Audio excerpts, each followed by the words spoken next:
Craig Coley.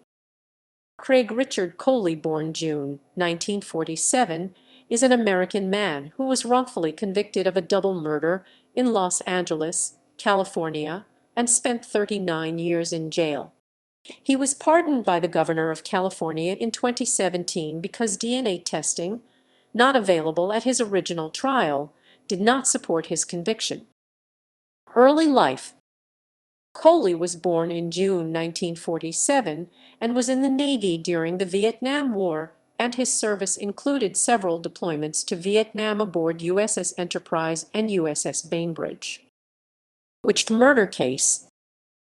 On November 11, 1978, 24-year-old Rhonda Witched and her 4-year-old son, Donald Witched, were found dead in her apartment in Simi Valley, a suburb of Los Angeles, California. Donald Witched had been suffocated and Rhonda Witched had been raped, beaten, and strangled.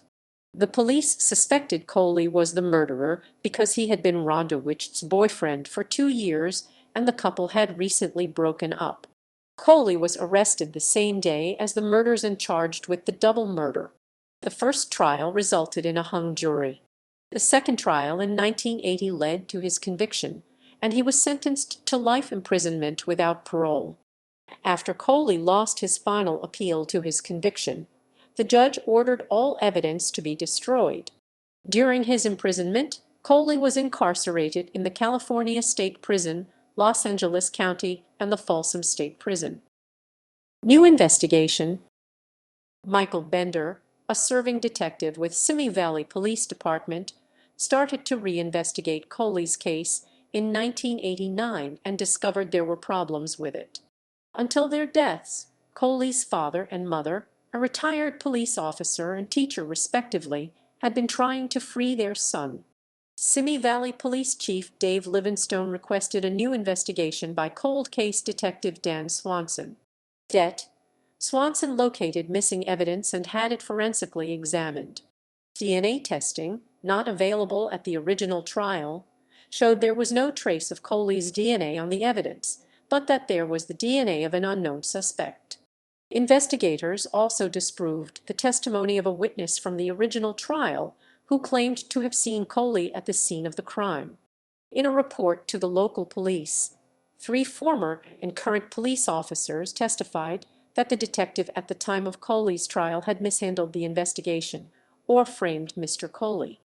The local prosecutor felt the original detectives decided Coley was guilty too quickly and that they were victims of tunnel vision. Pardon. California Governor Jerry Brown pardoned Coley on November 22, 2017 because the evidence showed he was innocent of the murders. In February 2018, the California Victims' Compensation Board awarded Coley almost $2 million in compensation for his wrongful imprisonment for almost 40 years. On February 23, 2019, Coley received a $21 million settlement from the city of Simi Valley. City manager Eric Levitt said of the case that while no amount of money can make up for what happened to Mr. Coley, settling this case is the right thing to do for Mr. Coley and our community. The monetary cost of going to trial would be astronomical, and it would be irresponsible for us to move forward in that direction. Of the $21 million that Coley would be awarded, Simi Valley City said they will pay about $4.09 million, with the remainder to be made up by other sources, including insurance. Coley's prison term, at nearly 39 years, is the longest in California for someone whose conviction had been overturned. Coley's time behind bars is the 14th longest nationwide for a proven wrongful conviction case. After Coley's release and the subsequent arrest of the suspected Golden State Killer, DNA testing was conducted to see if he was the real murderer.